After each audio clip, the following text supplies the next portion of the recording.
You could try your best, to become the best version of yourself. Work your behind off every day of your life, to prepare for your future and to plan for your children. You start to make preparations and planning in your own life. So when your children get here, the road is already set. You're creating a easier life for them. You make all the right decisions, and you make changes and sacrifices, and become committed to certain things because you want your children to have the life that you never had, and you want them to have a better life. You don't want to raise them in the ghetto and have them having the ghetto lifestyle that you may have been accustomed to and said that you wanted different. Well, this story that I'm talking about now is about Angela Simmons. And Angela Simmons, she is a daughter. She's the daughter of Joseph Simmons, also known as Run DMC. He's one of the members of Run DMC with Jam Master Jay. Her uncle is Russell Simmons. And these are pioneers of the hip hop scenes. Worldwide, critically acclaimed artists. And they went on to become actually multi-millionaires. A lot of people in the rap game, left the rap game broke. They didn't have the money, but Russell Simmons became an executive. He was running Def Jam. He brought people likes of LL Cool J, so many different people that came through Def Jam. And he made a lot of money. And he also made sure that his brother Joseph made a lot of money. Run DMC, toured the world for years, and they can still tour the world now. They are hip hop icons. And she's the daughter. And he worked his behind off to make sure that she had the best of everything. He was trying to make sure, but when it came down time for her to make her choices and mates, she didn't make great choices. Master P's son really liked her, but she put him in the friend zone. He was really trying to get with her. He saw value in her, but she was looking over the shoulder of the clean cut kids, and she was enamored with the street guys. She was enamored with the hardcore dudes. And she got down with this guy named Sutton Tennyson. But he was ultimately, unalive when this happened. New at 5, we have learned a man charged with killing a reality star's ex-fiancée was sentenced to 15 years in jail for killing somebody else. Michael Williams accused of gunning down Sutton Tennyson back on November 3rd. If Tennyson's name sounds familiar, it is because he was engaged to Angela Simmons, the daughter of hip-hop pioneer Joseph Rev Run Simmons. Joe Hankey was in court today as we learn more about Williams' criminal past. Well, Jeff, an Atlanta homicide detective today testified in the 90s. A judge in New Jersey sentenced the defendant, Michael Williams, to 15 years in prison for murder. Williams' current defense attorney told me his client was actually found guilty of manslaughter up in New Jersey, but no one is denying the defendant is a convicted felon, now facing a murder charge here in Fulton County. Michael Williams sat quietly wearing handcuffs as Atlanta Police Detective Darren Smith testified about an early November shooting in southwest Atlanta. The victim, Sutton Tennyson, was just inside the garage laying on his back. Tennyson is the ex-fiancée of Angela Simmons. The two had a son together, and Simmons is the daughter of Joseph Rev Run Simmons, a founding member of Run DMC. Smith testified a witness who works in cabinetry was at Tennyson's home to discuss a project on November 3rd. A car pulled up out front. Tennyson and the man who drove up shook hands, and then the witness heard an argument. Based on the witnesses, the defendant told the decedent that he owed him money. The witness told police Tennyson began walking toward his garage with his back to the man. He told police he then witnessed the man shoot Tennyson several times before hearing even more shots. The man then drove off. Two neighbors also described seeing a man driving away. APD used nearby license plate readers to track the car, which we were able to determine was a 2013 BMW 650i registered to a Michael Williams. Smith says one of the witnesses then picked Williams out of a photo lineup.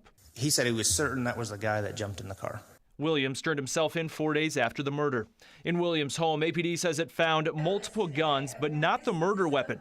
Detective Smith says they also found the BMW, but without its tag, and despite having a warrant, investigators have not searched the car. We're unable to get into it. We're hoping BMW can help us. Williams' defense attorney Jackie Patterson only asked a few questions in court today, but focused on why Mr. Tennyson might have been walking away. Did you have any conversation about Mr. Tennyson going to get a weapon? Not that he mentioned to me, no. Okay. So you don't have no proof why Mr. Tennyson was going in the house? The only thing the witness said is the victim was walking inside the house, towards the house. And the judge today said there is enough evidence to show probable cause and for this murder case to move forward. She denied a request for Williams' attorney for the defendant to receive bond. The judge said given the serious nature of the charges, Williams' previous conviction in New Jersey, and the firearms found inside his home recently, she considered him a risk to be released.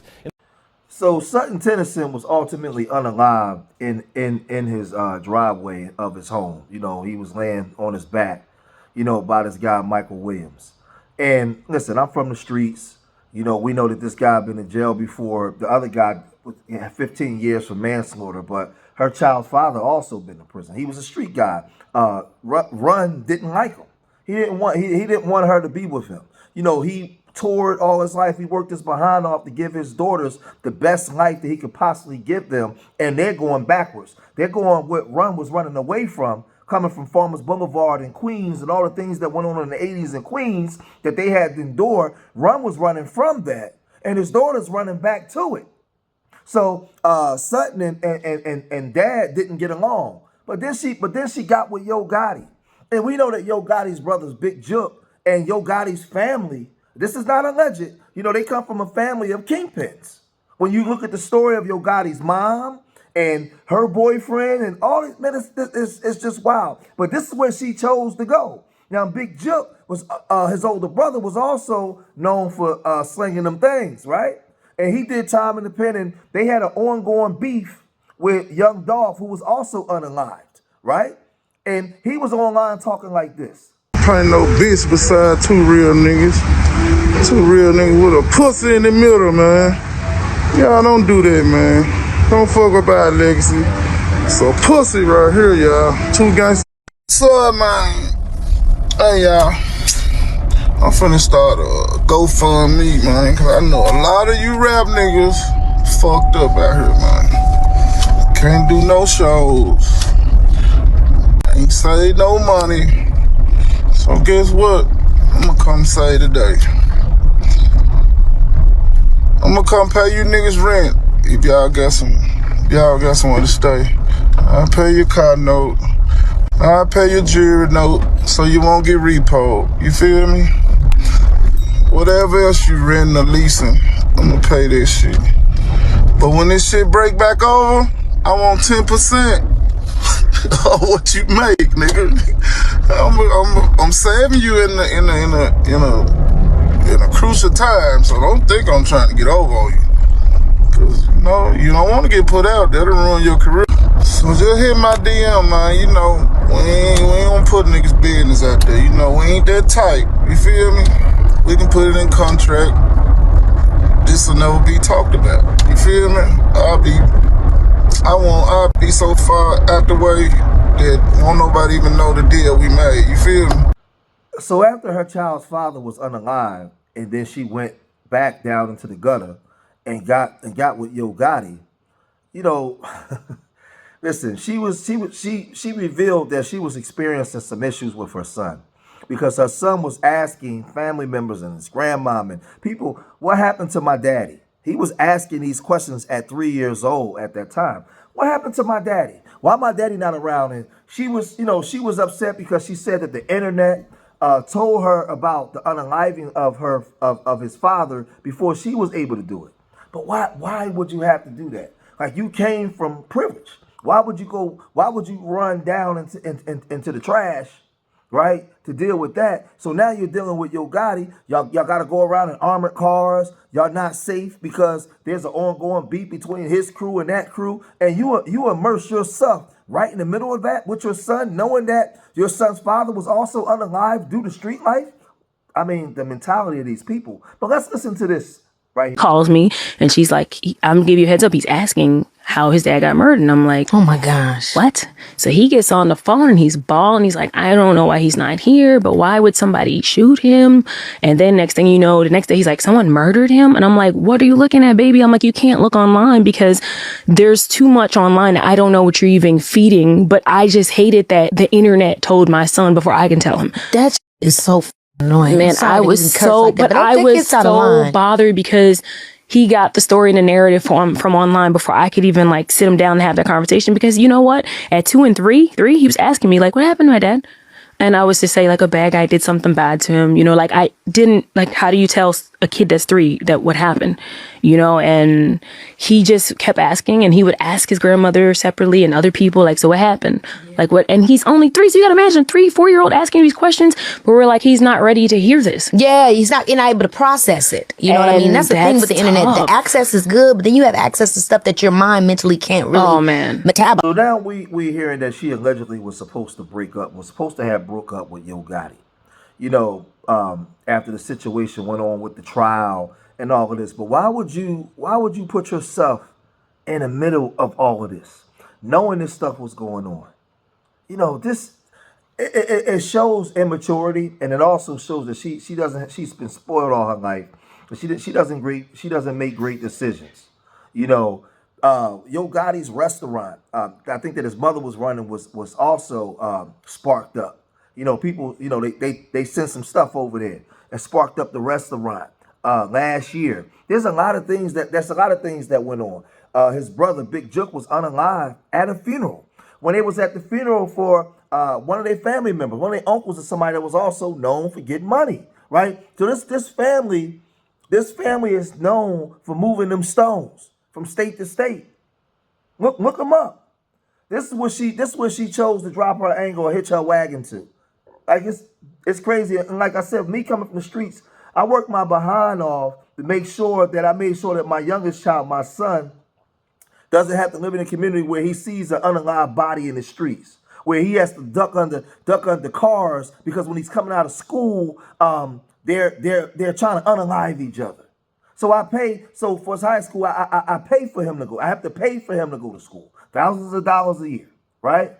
I have to make these sacrifices because I want my son to have something better than what I had. I had to duck under cars in the 80s, coming home from school because groups of men was trying to unalive each other. I came outside going to school and I seen bodies laying on the ground with white sheets over them with all plastered in red. I saw that as a kid, right? I saw lines going into homes where you saw the mailman or Miss Johnson or Mr. Clarence going into this home to buy some stuff that I didn't understand what it was. It was the 80s. I grew up in that kind of culture. So I bust my behind and made sure that my son, my 16-year-old, would never have to live with that in his consciousness. Never, right? And Reverend Run was doing the same thing. But his daughter, she's running right to it. The further away we try to run from it, she's running right to it.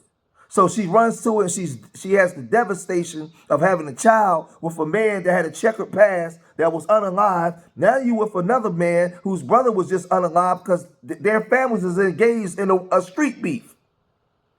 And you come from privilege, and you over there, why?